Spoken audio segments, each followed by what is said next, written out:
Good morning mga kasimangis sa ating mga 100,000 mahigit ng followers. So ngayon po ay kami ay didikit na sa pier para kami po ay makaigib ng tubig, para kami may baon pagpunta namin sa laot. Medyo umambon-ambon nga po dito ang panahon. Ayan po, oh. Yan po ang itsura ng Rabaul, Papua New Guinea. Ganyan po mga kasimangis na. Higip muna kami ng tubig para may magamit kaming inumin, panlaba, pagligo at paglinis ng barko. Yan po, kasi mga isda. Approaching tayo sa pier. Ganito lang pong kaliit ng pier dito.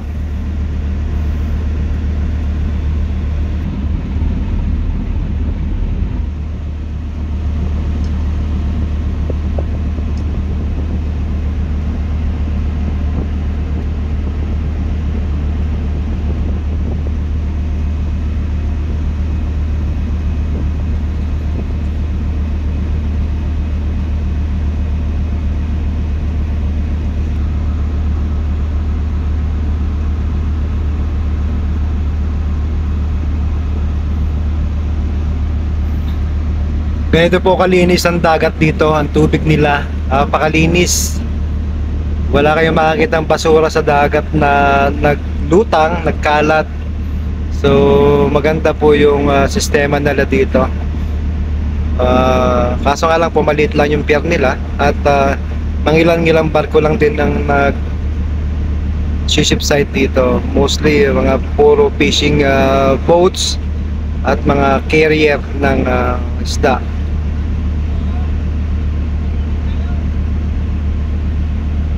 Nakaposisyon po yung ating mga tao sa kanya-kanyang posisyon para sa alongside ng ating barko o ship side for rewatering tayo. Magsi-ship side po tayo sa port for rewatering mga kasimangis na. Ayan. So yan yung mga tao natin na maghahagis ng giya para sa mga lubid natin o trapa na siyang itatali doon sa kanilang para pagdikit natin naka-intact yung vessel natin. So ganyan po, malapit sa bundok. Ayan, medyo makulimlim, maulan-ulan ngayon at medyo malabo-labo ang kaulapan. Pagkatapos po natin mag-rewatering at baka bukas anytime tomorrow, alis po tayo, punta tayo sa fishing ground. Balik tayo sa fishing ground. Balik sa work na naman ang inyong kasimangis na. Ito na po yung port. Dito kami didikit. Ayan. Ano ihahagis ng giya. Si Mulong, si Jimban. Si Jimban yan, pinaiikot na yung hagis. Ayun. Nandun na sa kabila. So kung sa chopper po for landing, dito naman for alongside or ship side yung barko. Ganyan po mga kasimangis na. Ambon-ambon pa rin.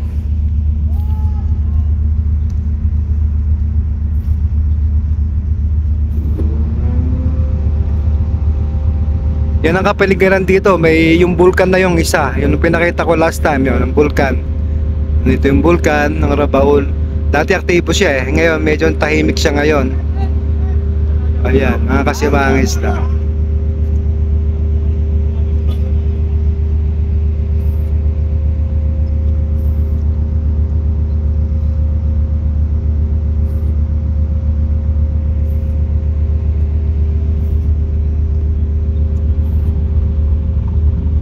Marimar for landing.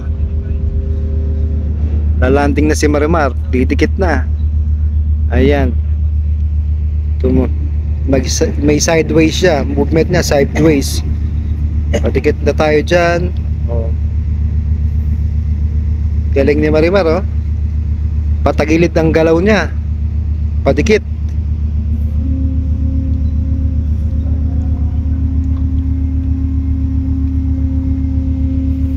Maya-maya makakalabas na tayo, pwede na tayong mamili mga kasimangis na. Subukan natin mamili mamaya, makapunta sa palengke, makabili ng gulay-gulay. Wala na makain ng mga kasimangis na. Ayan. Marimar po landing, eto na. Didikit na, konti na lang. Ilang metro na lang yan. Dikit na tayo sa port. Ayan. Yun, oh. Pwede nang tumalo, no? Ayan. Thank you Lord for the safe landing. Ship site na si Marimar. Thank you Lord. Thank you mga simangisda. Simangisda by Capnilo.